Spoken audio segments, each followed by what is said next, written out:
이번 시간에는 아들 성우의 아토피 완치 이야기를 해드리겠습니다. 성우는 태어나면서부터 태열기를 가지고 태어났습니다.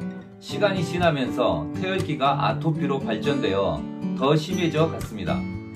결혼도 처음 해보고 아토피도 처음 접해보아서 이러다가 자연스럽게 나을 줄 알았습니다. 그런데 점점 심해져서 병원을 다니기 시작했습니다. 아이가 어려서 먹는 약은 주지 않고 스테로이드 연고를 처방해 주었습니다. 한두 번 바르면 피부 복원력이 매우 뛰어났습니다. 그런데 일시적인 치료만 되었지 근본적 완치는 되지 않았습니다. 나중에는 스테로이드 연고를 발라도 큰 효과가 없었습니다. 당시 저는 아버지 때부터 장흥농산이라는 어성초 농장을 운영해 오고 있었습니다. 어느 날 아버지 친구분이 오셔서 저희 집에서 어성초 효소와 어성초 건초를 사가지고 가셔서 아토피가 있는 손자에게 먹이고 건초를 끓여서 목욕을 시켜서 아토피가 나았다고 이야기해 주셨습니다. 그래서 저도 아들 성우에게 어성초 효소를 조금씩 먹이고 건초를 끓여서 저녁에 매일 입욕을 시켰습니다. 목포대 산학협력단, 충주대학 산학협력단과는 연구 및 시제품을 개발했습니다. 전라남도 천연자원 연구원 지원으로는 액상입욕제를 개발했습니다. 당시에 10가지가 넘는 아토피 개선 제품을 만들었습니다. 그런데 성우가 7살 때 큰 문제가 생겼습니다. 6월달 여름 장마가 시작되는 시점이었습니다. 빨갛게 발적이 일어난 피부가 어성초 효소를 먹여도 어성초 건초로 목욕을 시켜도 이제는 들어가지 않았습니다.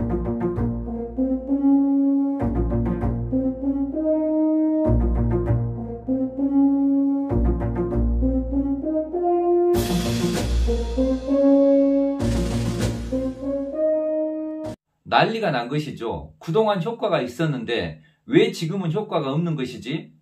그동안 연구비에 제품 개발비가 몇 억이 들어갔는데 시골 돈으로는 아주 큰 투자가 되었습니다.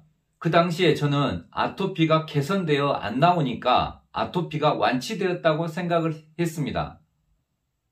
성우 아토피가 재발되면서 밤에는 잠이 오지 않았습니다.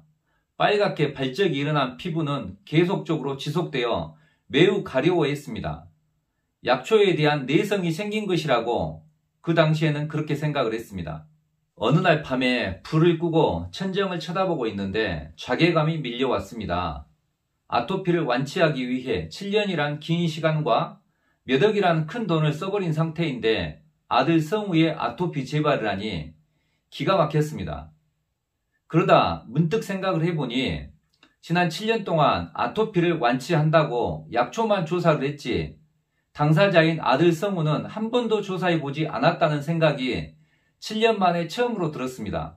우리나라 같이 의학이나 과학이나 IT나 교통이 발달된 나라에서 왜 아직도 아토피를 검사하는 방법이 없을까 의아심이 생겼습니다. 그래서 알아보다가 아들 성우에게 염증 수치를 알아보려고 혈액검사와 알러지 검사를 해보았습니다. 모두 정상으로 나왔습니다. 더 이상 알아볼 것이 없었습니다. 그러다 우연히 머리카락을 녹여서 중금속 수치와 필수 미네랄의 수치를 알아보는 모바일 검사에 대해서 알게 되었습니다. 그러나 믿지는 않았습니다. 그냥 한번 아들 성우를 검사해 본 것이죠. 1회 검사 결과 중금속은 허용 범위에 있었고 필수 미네랄에서 칼슘, 마그네슘, 아연, 철, 셀레늄이 부족하다는 것을 처음으로 알게 되었습니다. 검사 기관에서 추천해준 추천 보충제인 맞춤형 부족 영양제를 구입하여 하루에 아침 저녁 2번씩 먹였습니다. 그러나 한 달을 먹여도 아무런 효과가 없었습니다. 이 방법도 안 되려는가 보구나. 먹여보라고 했으니까 몇 달 먹여보지. 한 달 지나니까 희망은 가지지 않고 영혼 없이 습관적으로 먹였습니다. 어느 날 자고 일어나서 아들 성우를 보니 심하던 아토피가 80% 정도 개선되어 있었습니다. 깜짝 놀라서 달력에 표시해 두었던 날짜를 세어보니 45일 된 날이었습니다.